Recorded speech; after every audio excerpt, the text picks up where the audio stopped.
जरा सोचिए, एक ऐसी नगरी जो लाखों लोगों का घर थी, जो सोने चांदी से जगमगाती थी, जिसकी गलियां शंख और मृदंग की ध्वनि से गूंजती थी और जो अपने वैभव में स्वर्ग से कम नहीं थी। लेकिन एक दिन वो अचानक समुद्र में समा गई। क्या ये सिर्फ एक पौराणिक कथा है या इसमें सच्चाई छुपी है? क्या सच में श्री कृष्ण ने इस नगरी को बसाया था? और अगर हाँ, तो आज वो कहाँ है? चलिए दोस्तों, आज हम बात करने वाले हैं एक ऐसे नगर की जो सिर्फ एक कहानी नहीं, बल्कि एक ऐसी हकीकत हो सकती है जो साइंस और मिथोलॉजी के बीच की बाउंड्रीज को ब्लर कर देती है। द्वारका, श्री कृष्ण की लॉस्ट सिटी। तो जुड़िए इस रोमांचक सफर में, जहां हम इतिहास, पुराण और रहस्यों की गहराई में उतरेंगे। श्री कृष्ण की कहानी स्टार्ट होती है मथुरा से, जहां कंस नाम का एक अत्याचारी राजा रूल करता था। श्री कृष्ण का जन्म एक जेल में हुआ, लेकिन उनके पिता वसुदेव ने उन्हें यमुना पार ले जाकर गोकुल में नंद बाबा और यशोदा के पास छिपा दिया।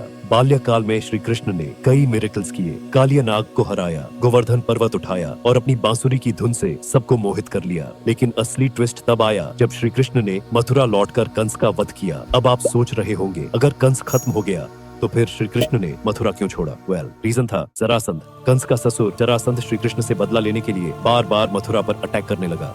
लगभग 17 बार जरासंध मथुरा पर अटैक किया। इमेजिन कीजिए, एक ऐसा नगर जो बार बार नष्ट हो रहा था, जहां हर बार नई तबाही मच रही थी। क्या वहां के लोगों का फ्यूचर सेफ था? श्री कृष्ण को समझ आ गया कि अगर यह युद्ध और मथुरा पर अटैक चलता रहा तो मथुरा के लोग कभी भी सिक्योर महसूस नहीं करेंगे। और तभी श्री कृष्ण ने एक बड़ा डिसीजन लिया, मथुरा को छोड़ने का। अब सवाल यह है कि अगर श्री कृष्ण ने मथुरा छोड़ दी तो वो गए कहां? आंसर है गुजरात के समुद्र तट पर। लेकिन श्री कृष्ण का गोल सिर्फ एक नया नगर बसाना नहीं था, बल्कि एक ऐसा नगर बनाना था जो कभी भी किसी शत्रु के आक्रमण से नष्ट न हो। और यहीं आते हैं विश्वकर्मा जी, जिन्हें हिंदू धर्म में गॉड्स का आर्किटेक्ट कहा जाता है। इन्होंने श्री कृष्ण की द्वारका को अपने नॉलेज का इस्तेमाल करके अपने हाथों से बनाया। श्री कृष्ण ने समुद्र देव से प्रार्थना की कि उन्हें एक जगह दी जाए जहां वो अपने लोगों के साथ खुशी से रह सके।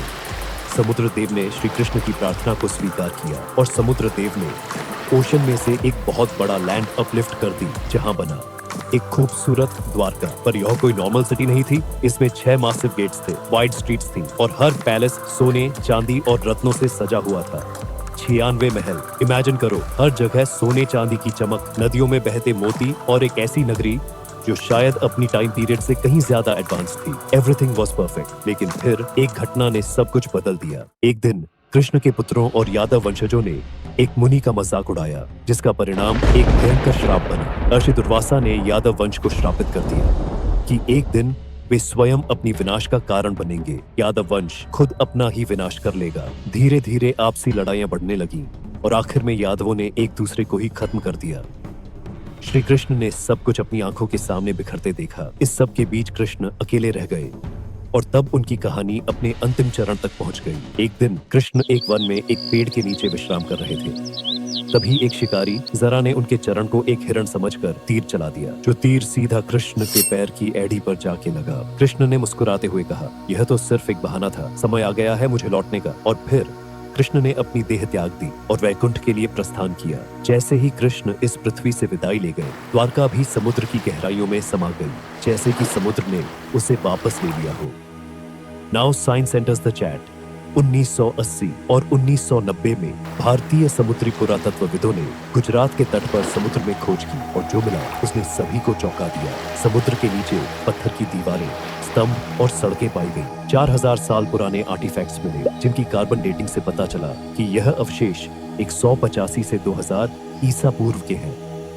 क्या यह वही द्वारका थी जिसका जिक्र महाभारत में किया गया था? यह रहस्य अभी भी बना हुआ है, लेकिन आज भी द्वारका जिंदा है। भले ही प्राचीन द्वारका समुद्र में समा गई हो, लेकिन गुजरात में आज भी एक शहर है जिसका नाम द्वारका है। यहाँ स्थित द्वारकाधीश मंदिर हिंदू धर्म के 4 धामों में से एक है और हर साल लाखों लोग यहाँ दर्शन करने आते हैं। क्या यह रहस्य कभी सॉल्व होगा? आज भी आर्कियोलॉजिस्ट और साइंटिस्ट डीप सी में रिसर्च कर रहे हैं और हो सकता है आने वाले सालों में हमें एंशिएंट द्वारका के और प्रूफ मिले। अब सवाल आपसे, क्या आपको लगता है कि द्वारका सिर्फ एक मिथ है या यह सच में भगवान श्री कृष्ण की नगरी थी? नीचे कमेंट में अपनी राय जरूर शेयर करें और अगर आपको यह वीडियो पसंद आया हो तो लाइक करें, शेयर करें और हमारे चैनल को सब्सक्राइब करना न भूलें। तब तक के लिए स्टे क्यूरियस।